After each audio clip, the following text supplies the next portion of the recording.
자, 오늘은 사순절 묵상집 76쪽입니다. 사순절 묵상집 나무 십자가 76쪽입니다. 3월 19일 사순절 넷째 주간 눈물로 이어가는 동행. 우리 제목을 같이 읽어봐요. 시작. 그 후에 나는 어디로 갔는가. 김성진 목사님께서 묵상하신 글이고요. 김성진 목사님은 제천에서 목회를 하고 계십니다. 본문은 마태복음 21장 28절로 32절의 말씀을 읽었고요. 요절 말씀 같이 읽어봐요. 시작. 너희는 이것을 보고도 끝내 뉘우쳐 믿지 아니하였도다. 아멘. 우리는 종종 너무 쉽게 알겠습니다 라고 말합니다. 해야 할 일 앞에서, 부탁 앞에서, 심지어 하나님 앞에서도 그렇습니다. 그 말이 반드시 거짓은 아닙니다. 말하는 순간만큼은 진심이었을 수도 있습니다. 그러나 시간이 흐른 뒤에도 여전히 같은 자리에 머물러 있는 경우는 없습니다. 입술은 포도원에 닿아 있으나 발은 여전히 자기 자리에 머물러 있는 상태는 아닌지 돌아보게 됩니다. 예수님은 이런 모습을 향해 한 이야기를 들려주십니다. 어떤 아버지가 두 아들에게 포도원에 가서 일하라고 말합니다. 맏아들은 공손하게 대답합니다. 아버지, 가겠습니다. 유대 사이에서 아버지는 권위의 상징이었습니다. 그의 대답은 예의 바르고 흠잡을 게 없어 보였습니다. 그러나 그는 결국 가지 않았습니다. 반면 둘째 아들은 무례하게 느껴질 만큼 단호하게 말합니다. 싫습니다. 아버지를 거역하는 불효의 선언처럼 들립니다. 그러나 성경은 그 다음 장면을 기록합니다. 그 후에 뉘우치고 갔으니, 예수님은 누가 말을 더 예쁘게 했느냐고 묻지 않으십니다. 누가 처음부터 바른 태도를 보였느냐고도 묻지 않으십니다. 예수님의 질문은 단 하나입니다. 누가 아버지의 뜻대로 하였느냐. 신앙은 태도의 문제가 아니라 실행의 문제입니다. 천국은 네라는 대답이 쌓이는 곳이 아니라 발자국이 남겨지는 곳이기 때문입니다. 아멘. 옆 사람하고 인사하십시다. 믿음으로 승리합시다. 신앙생활은 아멘으로 시작해서 순종으로 살다가 할렐루야 하고 영광 돌리며 천국으로 가는 것인 줄로 믿어요. 여러분들은 그 믿음에 승리할 수 있기를 주님의 이름으로 간절히 축원합니다. 우리 장경동 목사님이 좋아하는 사박자로 나누면 이런 겁니다. 아버지가 포도원 가라 이렇게 얘기했는데 가기 싫어요. 그리고 안 가는 놈은 빵점. 안 갈래요. 그리고 나서 진짜 안 가는 놈은 빵점인 겁니다. 반면에 말이죠. 예, 갈게요. 그리고 나서 정말 가서 포도원에서 수고하고 헌신하면 그건 100점 1등이라는 거죠. 그런데 어떤 사람들은 뭐예요? 이런 사람들이 있다는 거죠. 아멘 갈게요. 그래 놓고서 안 간 거지요. 안 간 거죠. 그래도 좀 낫대요. 대답은 시원하게 하니까. 그거는 3등이랍니다. 3등. 반면에 아예 안 갈래요. 그래 놓고 나서 가면 그건 2등이래요. 2등이래요. 우리 양구감내기 성도는 대답도 잘하고 순종도 잘하십시다. 아멘. 1등짜리들 되시기를 주의 이름으로 소망합니다. 근데 그게 참 마음대로 되질 않아요. 마음대로 되질 않아요. 감리사님들 이제 출신들 모임 선교회가 있어서 그 모임이 이제 보통 이제 3달에 한 번씩 모이거든요. 그래서 거기를 갔는데 이제 인제에 있는 기린교회 목사님이 감리사 같이 동기를 하는데 제 선배 목사님이세요. 한참 선배 목사님인데 이제 예배를 드리잖아요. 근데 거기 시골 교회라 우리 김윤성 권사님처럼 반주를 해주면 좋겠는데 반주가 없으니까 반주기를 썼단 말이죠. 그러니까 이제 다 감리사님을 하신 분들이니까 그런 분들이 23분이 모일 수 있는데 한 18분이 모였단 말이에요. 사모님들도 우리 사모님은 안 갔어요. 저 혼자 갔어요. 그래가지고 이렇게 혼자 오신 분들도 이래서 사모님까지 합하면 그 30분이 모이셨단 말이에요. 다 베테랑들이잖아요. 목회를 못해도 다 20년 이상 30년 하신 분들이란 말이에요. 그리고 찬송을 불렀어요. 찬송을 부르는데 반주자가 없어서 반주기를 놓고 했단 말이에요. 그래서 담임 목사님이 이제 거기 목사님이 반주기를 이렇게 하는데 하나도 안 맞아. 안 맞아요. 그러니까 반주기를 보면 찬송가 반주기가요 높낮이를 할 수 있고 이게 길고 짧고를 할 수 있어요. 빨리 부르고 늦게 부르고. 노래방하고 똑같아요. 안 해봤어요? 저도 못 써요. 반주기는 못 써요. 근데 이걸 이렇게 맞추는데 못 맞추, 이게 안 맞는, 빨리 하면 느려지고 느리 하면 빨라지고, 이게 속도를 조정할 수 있거든요. 이거 연습 엄청 해야 됩니다. 반주기 잘 쓰시는 분은 진짜 잘 써요. 근데 노력 연습 엄청 해야 됩니다. 저도 교회 개척하고 반주기를 하면 참 기도의 음악도 좋고 이래갖고 하려고 몇 번 두 종류를 샀어요. 하는 미가엘 반주기 바닥에도 놓고 쓰는 것도 있고, 하는 마이크로 이렇게 탁탁탁 조정하는 것도 이 호산나 반주기라는 겁니다. 두 개를 다 샀었습니다. 호산나 반주기를 처음 하는데 그 마이크를 잡고 이렇게 눌러서 하는 건데 안 되는 거예요. 그래서 이게 잘못됐나 보다. 그리고 나서 이거 미가엘이라고 이게 바닥에 놓고 쓰는 반주기를 썼는데 이것도 못 맞추게, 도저히 못 맞추겠는 거예요. 안 맞아요. 그거 맞추기 엄청 힘들어요. 그러니까 결국은 꺼버렸어. 그리고 찬송을 두 번 부르는데 또 설교 끝나고 또 반주기를 쓰는데 또 안 맞으니까 꺼버렸어요. 근데 이제 그 목사님이 설교를 하는데 뭐라고 얘기하면 안 맞잖아요. 그죠? 그러니까 안 맞는다고 그러면서 그러더라고. 자기가 반주기를 처음 쓰고 부목사만 20년 했던 분이에요. 이분이 반주기를 이제 목회 나와서 처음 쓰고 자기 엄청 감사했었다는 거요. 그러면서 간증을 하는데 그런 거요. 뭐라고 얘기하냐면 반주기가 왜 안 맞는 줄 아냐? 그래서 이렇게 쳐다보니까 그분이 그 얘기하는 거예요. 반주기에서 나오는 음악은 정확한 박자와 정확한 음정을 낸다는 거예요. 근데 우리가 반주기를 따라서 해야 되는데 우리 마음대로 부른다는 거예요. 그러면서 뭐가 감사했느냐? 자기가 음정 박자대로 하지도 않았는데 반주자가 맞춰줬다는 거예요. 그동안은. 그래서 자기는 자기가 되게 찬송을 잘하는 줄 알았대. 노래를 되게 잘하는 줄 알았는데 반주기를 딱 맞춰서 놓고 보니까 다 틀리더래. 한 번 틀리면 끝까지 틀릴 거 아니오. 그러니까. 근데 반주자가 맞춰주는 거래.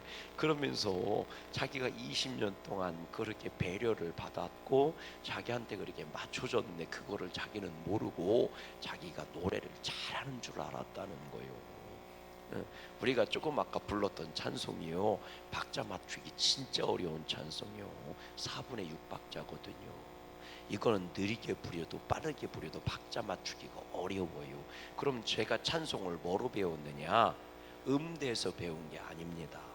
제가 배운 찬송은, 이 찬송은 언제 배웠느냐? 교회를 다니면서 담임 목사님한테 배운 거예요. 무슨 얘기인지 아세요?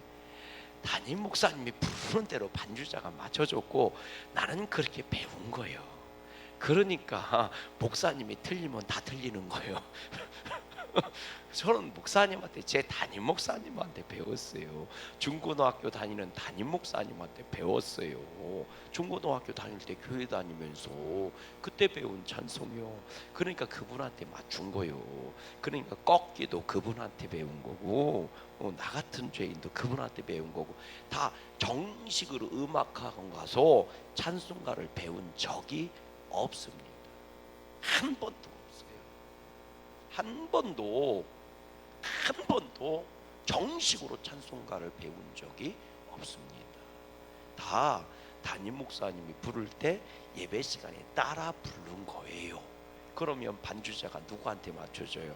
담임 목사님이 마이크 잡았으니까 거기다 맞춰줘요. 그러니까 힘들어요. 옆 사람 인사하십시다. 나는 믿음 생활 잘하는 것 같아도 사실은 뭐예요? 맞춰주는 거예요. 첫 번째로는 주님이 우리한테 맞춰주시는 거고, 나는 내가 신앙생활 잘하는 줄 알아요. 착각하지 마세요. 주님이 나한테 은혜 주시면서 맞춰주는 거예요.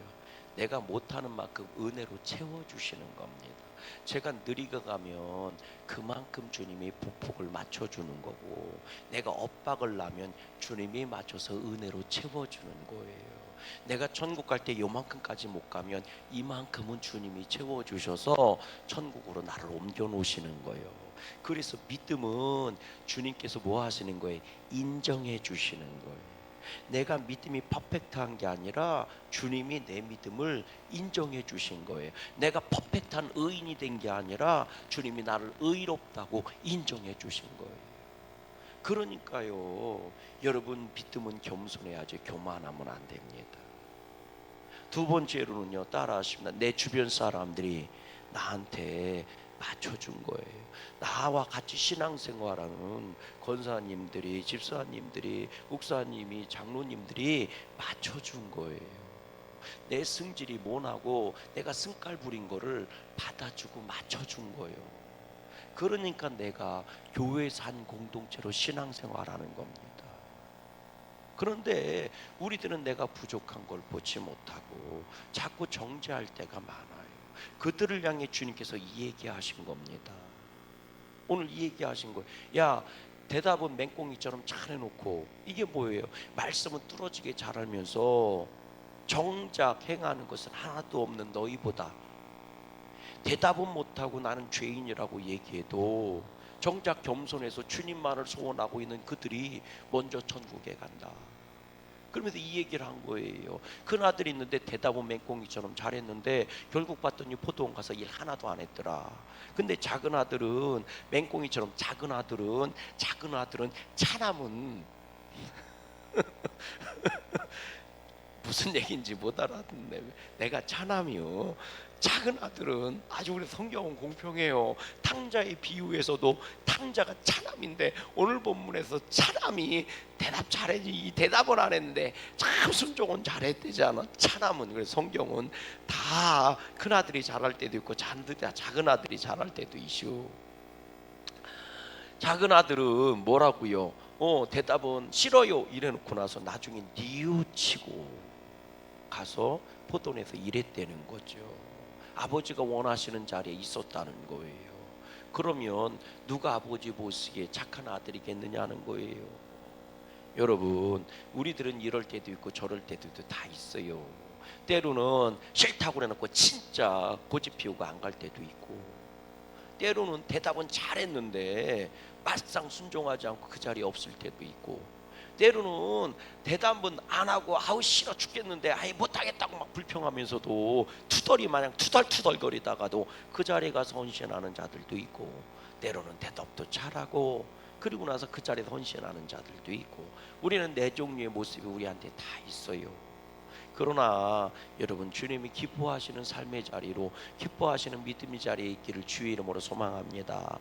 그래서 신앙생활 아멘으로 잘 순종하시고 그리고 할렐루야 하면서 영광 돌리며 주님께 갈 수 있는 저와 여러분 될 수 있기를 주의 이름으로 축원해요. 그래서 주님이 기쁨이 될 수 있는 복된 자들이 되기를 주의 이름으로 소망합니다. 이 비유의 끝에서 예수님은 당시 종교 지도자들 향해 충격적인 선언을 하십니다. 세리들과 창녀들이 너희보다 먼저 하나님의 나라에 들어가리라. 이 말씀은 세리와 창녀가 도덕적으로 우월하다는 뜻이 아닙니다. 오히려 그 반대입니다. 그들은 자신의 삶이 이미 깊이 어그러져 있음을 알고 있었던 사람들입니다. 세례 요한이 광야에서 회개를 외쳤을 때 그들은 변명하지 않았습니다. 우리는 원래 이렇다는 자기 합리화로 자신을 방어하지도 않았습니다. 그들은 단지 인정했습니다. 나는 지금 죽음의 길 위에 서 있다. 성경은 이 정직한 인정과 돌이킴을 두고 믿었다고 기록합니다. 믿음이란 술이나 담배를 하지 않고 성격이 오마하며 삶의 모든 영역이 잘 정돈된 모습을 보이는 것이 아닙니다. 믿음은 내가 옳지 않다는 사실을 인정하는 거룩한 용기이며 그 자리에서 방향을 돌이키는 결단입니다. 하나님은 우리에게 완벽한 출발선을 요구하지 않으십니다. 다만 그 후에 우리가 어디를 향해 걷고 있는지를 물으십니다. 우리의 예라는 대답보다 신발 밑창에 묻은 포도원의 흙을 보시기를 원하십니다. 신앙은 입술의 고백으로 시작되지만 삶의 고백으로 증명됩니다. 거창한 결심보다 중요한 것은 한 걸음의 방향 전환입니다. 오늘 정직한 뉘우침으로 발걸음을 틀어 포도원으로 들어가는 믿음의 사순절이 되기를 소망합니다. 아멘. 여러분들 사순절 실천사항 여러분들 다 가지고 계시잖아요. 아멘. 없으시면 찾아보시면 교회 안내 데스크에 뭐 이런 데 있습니다. 그거 하나하나 체킹하시면서 사순절만이라도 아멘. 내가 뭘 해야 되는지, 내가 뭘 해야 되는지. 소크라테스가 이런 말을 했대요. 알지 못하고 도둑질하는 놈하고 알면서 도둑질하는 놈하고 누가 더 복될 가능성이 큰, 누가 더 착하냐, 뭐 이렇게 물어봤다는 것 같아요. 여러분, 알지 못하는 도둑놈은요 평생 돌이킬 수가 없다는 거예요. 왜? 자기가 무슨 짓을 하고 있는지를 모르니까. 우리들은 모르고 했으니까 뭐 용서해줘야지, 우린 이렇게 얘기하잖아요. 근데 소크라테스는 거꾸로 얘기해요. 모르고 죄를 짓는 놈은 더 나쁜 놈이라는 거예요. 왜? 평생 돌이킬 수 있는 방법이 없다는 거예요. 모르니까. 내가 뭔 죄를 지고 있는지도 모른다는 거예요. 그러니 평생 돌이킬 수가 없다고요. 우리들은 몰랐어요가 면죄부가 될 수 없다는 겁니다. 앞으로는 그렇게 하지 않을게요. 이게 답이라는 거예요. 근데 우리들은 몰랐어 이렇게 하면서 면죄부를 가지려고 하는데, 여러분, 모르는 건 면죄부가 될 수 없다는 거예요. 소크라테스에 의하면 더 악한 죄라는 거예요. 왜? 모르니까 절대로 돌이킬 수가 없을 거 아닙니까? 반면에 알고 하는 도둑질은요, 우린 나쁜 놈 알면서도 그런 못된 짓을 했다고 막 얘기를 하는데요, 알고 하는 도둑놈은 그래도 돌이킬 수 있는 기회라도 있대요. 왜? 내가 무슨 짓을 하고 있는지 알고는 있으니까. 여러분, 몰랐어요 로 끝나는 불쌍한 인생 되지 마시고, 아멘. 적어도 내가 뭘 해야 되는지는 알아야 되지 않겠습니까? 요즘 사람들 죄인이라고 자꾸 얘기하면 불편해하는데, 죄는 죄인 거예요. 모르고 지었든 알고 지었든 죄는 죄인 겁니다. 아이, 생각해 보세요. 이게 된장인지 뭔지 모르고 뭘 먹든, 여러분, 모르고 먹으면 그거 치매인 겁니다. 그렇지 않아요? 이게 된장인지 똥인지 구분이 안 되고 먹어요? 그건 치매인 겁니다. 그건 심각한 거예요. 깨달아지시면 아멘. 여러분, 구분할 줄 아는 지혜가 있어야 돼요. 여러분, 신앙생활 사순절 실천사항 들여다보시면서 나를 한번 체킹해 보세요. 이걸 긁어서 그렇게 해야 되는 겁니다. 사실은 못하는 것도 있어도 그렇게 해야 되는 거예요. 그래야 내 삶이 조금이라도 조정되어 나가고, 내 믿음이 조금이라도 더 아름다워지고, 적어도 아름다운 향기는 못 내도 악취는 내면서 살지는 말아야 되지 않겠습니까? 정말 주님이 기뻐하시는 일은 못할지라도 주님이 슬퍼하는 일은 하지 말아야 되지 않겠어요? 아멘이십니까? 다른 말로 얘기하면 천국에 합당한 사람으로는 못 살아도 지옥 가는 인생은 살지 말아야 되잖아요. 그래서 사순절만큼이라도 사순절 목에 거시고 믿음으로 승리하는 복 있는 여러분들 다 되시기를 주님의 이름으로 간절히 소망합니다. 함께